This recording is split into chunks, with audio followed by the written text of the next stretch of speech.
आने देने वाला जीजा। कई दामाद तो बेटी जैसे होते हैं, लेकिन कई ऐसे भी होते हैं जो सोचते हैं कि जिस घर की बेटी से उनकी शादी हुई है वो उस घर के मालिक बन गए हैं। ऐसी ही कहानी है रोहन की, जिसकी शादी होती है रिया से। एक दिन रोहन रिया के मायके जाता है। ओहो, कितनी गर्मी लग रही है। ड्राइंग रूम में एसी नहीं लगा है क्या? रिया का भाई ऋत्विक जवाब देता है, नहीं जीजाजी, ड्राइंग रूम बहुत बड़ा है ना, तो कूलर ही अच्छा काम करता है यहाँ। वाह, इंजीनियर बन गए तुम तो। बड़े कमरों में एसी नहीं लगता है। रहोगे गंवार के गंवारी। चलो, बाकी लोग कहाँ हैं घर के? रोहन, तुम बैठो, मैं पानी लाती हूँ। माँ मंदिर गई होंगी और पापा दुकान पर। वैसे भी हम लोग आज अचानक आ गए हैं ना यहाँ पर। हाँ हाँ, कोई बात नहीं, बैठो। साले साहब आप भी बैठो। और बताओ, दिन भर हवा हवाइया ही रहते हो या ज़मीन पर कुछ काम वाम भी करते हो? वैसे बुरा न मानना, तुमको देखा होता पहले ना तो तुम्हारी दीदी से कभी शादी ही ना करता। ऋत्विक को इस बात का बुरा लगता है, लेकिन वो बिना कुछ कहे वहाँ से चला जाता है। तभी वहाँ रोहन की सास आ जाती है। रोहन उनको देखते ही खड़ा हो जाता है। अरे मम्मी जी, ले आया हूँ आपकी बेटी को। रखो अब 2-4 दिन, फिर मत कहना कि बेटी को भेजो, बेटी को भेजो। बड़ी मुश्किल हो जाती है वहाँ पर। अरे बेटा, बिटिया अपने घर तो आएगी ही, खासकर एक शहर में है तो क्यों नहीं। अरे तो फिर शादी क्यों की? रखी रहती घर पर ही। सास को रोहन की बात अजीब लगती है, लेकिन दामाद जो ठहरा, बोलती भी तो बोलती क्या। अच्छा, मजाक कर लेते हो बेटा। खैर बैठो, मैं चाय नाश्ता लगाती हूँ। अरे ना मम्मी जी ना, चाय नाश्ता वाला दामाद नहीं हूँ मैं। बहुत काम है, चलता हूँ। वैसे भी गर्मी बहुत है आपके घर। ये बोलकर रोहन वहाँ से चला जाता है। रोहन की इस आदत से परेशान तो सभी होते हैं, लेकिन घर का दामाद होने के कारण कोई उसे कुछ नहीं कहता। एक दिन रिया और रोहन एक नया घर लेते हैं, जहाँ गृह प्रवेश की पार्टी होती है। सभी के साथ रिया के मायके वाले भी वहाँ आए होते हैं। अरे ऋत्विक, कैसे हो?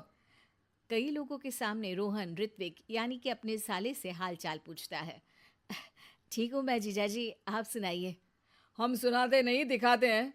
देख रहे हो ना इस आलीशान मकान को? अकेले के दम पर खरीदा है।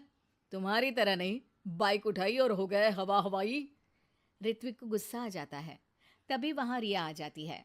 रिया भाई की बेइज्जती देखकर सभी के सामने कहती है, मेरा भाई देश की सबसे अच्छी कॉलेज से इंजीनियरिंग कर रहा है। अभी वो छोटा भी है, जब आपकी उम्र तक आएगा तो ज़रूर इससे भी अच्छा करके दिखाएगा। ये बोलकर रिया अपने भाई को लेकर चली जाती है।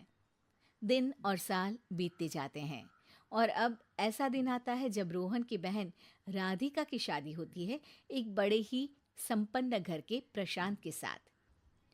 रोहन रिया के माता पिता से कहता है, देखा, मेरी बहन की शादी कितने बड़े घराने में हुई है। प्रशांत एक बड़ा ही सुशील और संस्कारी लड़का है, बिल्कुल मेरे जैसा। आप लोगों को भी ऋत्विक को अच्छे संस्कार देने चाहिए थे। अब देखिए, आप लोगों को कितनी परेशानी है। रिया की माँ क्या कहती है। हाँ, आप ठीक कह रहे हैं दामाद जी। तभी वहाँ प्रशांत आ जाता है। अरे रोहन, ये चाबी लो, मेरी कार को जरा साइड में पार्क कर दो। राधिका जिद कर रही थी, भाई भाभी को देखने का मन कर रहा है तो आ गया, वरना छोटे घरों में तो मेरा दम घुटता है। सास के सामने प्रशांत का इस तरीके का व्यवहार रोहन को सक पका देता है। अरे ये क्या, जो रोहन ऑलराउंडर और परफेक्शन से भी ज्यादा परफेक्ट है, उसे कोई और दबा गया। हाँ हाँ, क्यों नहीं, बैठो बैठो। मैं तो खुद रिया से कह रहा था कि घर छोटा है, बड़ा ले लेना चाहिए। अरे नहीं नहीं, तुम जितना कमा रहे हो उतने में तो यही घर मेंटेन कर लो, वही बहुत है। ऐसा ना हो कि बड़ा घर ले लो, खर्चा उठा ना पाओ और आ जाओ हमारे पास पैसे मांगने। वैसे बुरा न मानना, गली भी पतली है और मेरी कार ना थोड़ी ज़्यादा लंबी है। जाओ जल्दी से लगा कर आओ। रोहन मरता क्या न करता, चला जाता है। रिया की माँ को ये देखकर अच्छा तो नहीं लगता, लेकिन फिर वे भी सोचती हैं कि रोहन के सामने कोई तो सवा सिर आया। थोड़ी देर बाद ऋत्विक भी वहाँ आ जाता है। चलो माँ, अब चलते हैं, मेरा काम हो गया। हाँ बेटा, लेकिन अभी थोड़ी देर के लिए राधिका भी आई है, सोच रही हूँ उससे मिल लूँ। तभी बाहर से रोहन भी आ जाता है। अब रोहन, ऋत्विक और प्रशांत एक जगह होते हैं जहां प्रशांत ऋत्विक से बात करता है। अरे तुम रिया भाभी के भाई हो ना? कपड़े तो बहुत अच्छे लग रहे हैं तुम्हारे। डिज़ाइनर वेयर है क्या? जी, मुझे ये डिज़ाइनर ही पसंद है। आ, वैसे पढ़ाई क्या कर रहे हो तुम? मैं वालिया कॉलेज से इंजीनियरिंग कर रहा हूँ। अरे वाह, उस कॉलेज में तो एडमिशन ही नहीं मिलता। वहाँ से निकलो तो जिंदगी सेट हो जाती है। बाकी एक ये है रोहन साहब, पता नहीं कौन सा कॉलेज बता रहे थे। भाई पैसे वैसे देकर तो डिग्री नहीं ले ली ना। रोहन के पैरों के नीचे से ज़मीन खिसक जाती है। नहीं नहीं, वो कॉलेज पास था तो इसलिए। अरे वो तो तुम्हारे चेहरे से ही दिखता है, काम काज में अनाड़ी और कामचोर, वरना इतने साल की नौकरी के बाद कहाँ पहुँचे? कहीं नहीं। ऋत्विक रोहन की बुराई सुन नहीं पाता। देखिए प्रशांत जी, आप बड़े हैं और सम्मानजनक स्थान रखते हैं, लेकिन इसका मतलब ये नहीं कि आप मेरे जीजाजी की बुराई करें, वो भी इस लेवल की। हमने अपनी बहन की शादी इनसे कराई है, तो ये बुरे और गलत कैसे हो सकते हैं? रोहन ऋत्विक की बात सुनकर आंखों में आंसू भर लेता है। रोहन, मुझे माफ कर दो। यही व्यवहार मैं तुम्हारे साथ भी करता आया, लेकिन फिर भी तुमने मेरे सम्मान की सोची। जीजाजी और प्रशांत जी, एक बात बताता हूँ। जिस घर में आपकी शादी होती है, वो आपको अपने जिगर का टुकड़ा देते हैं, तो उनसे तो बड़ा आपके जीवन में कोई हो ही नहीं सकता। वो आपका सम्मान करते हैं ताकि आप उनकी बेटी को प्यार और सम्मान दें। 3 सास। ममता की 3 सास होती है। कैसे? अरे भाई, अपनी सास, दादी सास और बुआ सास। अरे ममता बहू, कहाँ हो? मेरी बेटी सुबह की चाय ना दे तो मुझे कोई सुबह की चाय भी ना पूछे। तभी वहां आंख मलते ममता की सास यानी कि मालती भी आ जाती है। अरे दीदी, हमेशा से माँ और अपने लिए चाय बनाती हो। जानती हो ना, मैं और ममता उठने ही वाले होते हैं। अरे भाभी, माना मेरी शादी को थोड़ी देर हो रही है, इसका मतलब ये नहीं ना कि आप लोग ये समझो कि मैं नौकरानी हूँ। अरे ना ना, मेरी रानी की तो अभी उम्र ही क्या है। 42 साल है दादी। मेरी मम्मी से तो वैसे साल छोटी ही है। हाँ हाँ, तो क्या हुआ? मैं लगती तो हूँ सिर्फ 34 की ना। अरे दीदी, रहने दो ना।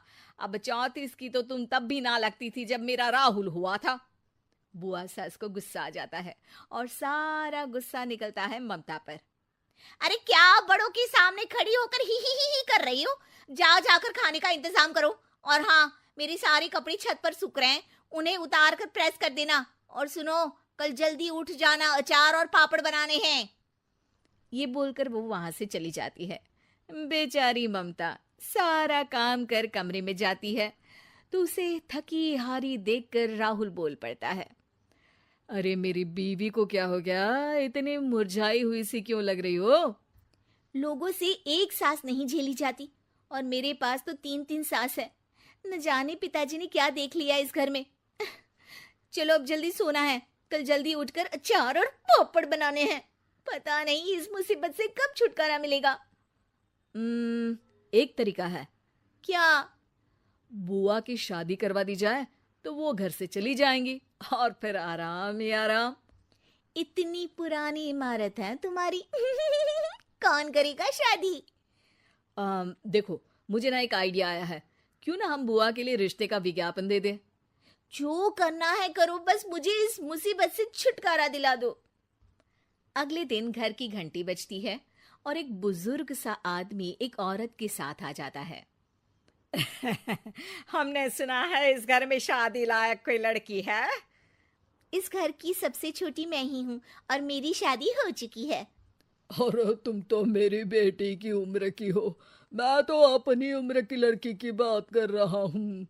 ममता समझ जाती है कि वो लोग बुआ की शादी के लिए आए हैं, अरे हाँ हाँ हाँ हाँ, है ना, आइए आइए आइए, मैं अभी बुआ को मतलब है कि लड़की को लेकर आती हूँ। ममता अंदर जाती है और सबको बाहर आए हुए लोगों के बारे में बताती है। बुआ भागती हुई बाहर आती है तो सामने उसे प्रशांत दिखता है। ओह, तो आप हैं जो मुझसे शादी करने के लिए आए हैं।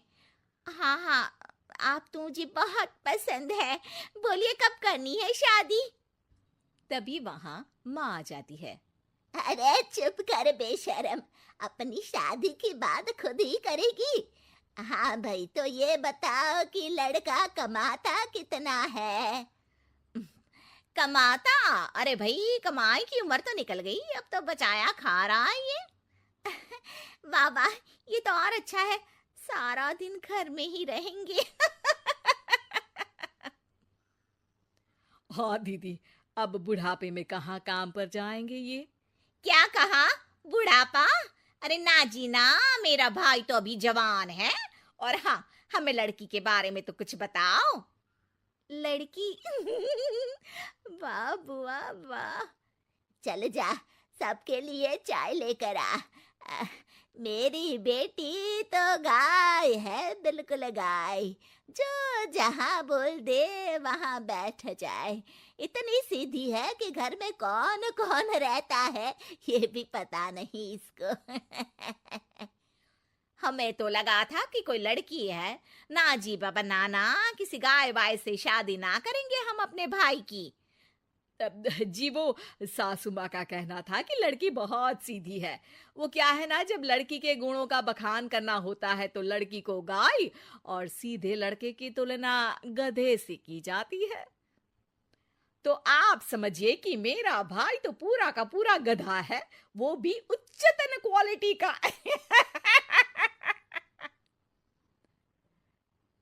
जी तो क्या मेरी ननद रानी आपको पसंद आ गई? हम ये रिश्ता पक्का समझे?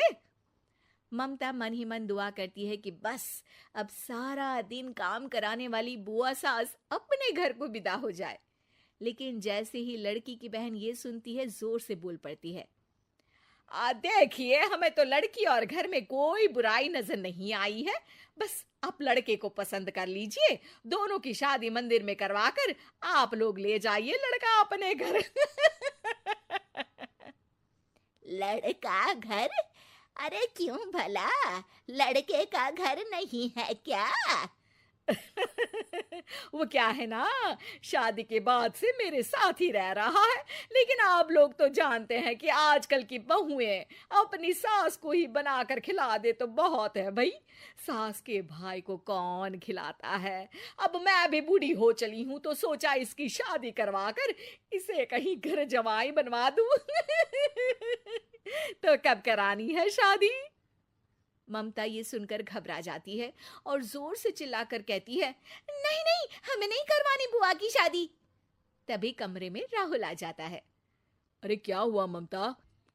कल रात से तो तू ये कह रही थी कि बुआ की शादी का इंतजाम करो, अब कह रही हो कि नहीं करवानी शादी। अरे नहीं नहीं, मेरे बस की बात नहीं है एक और को खाना खिलाने की।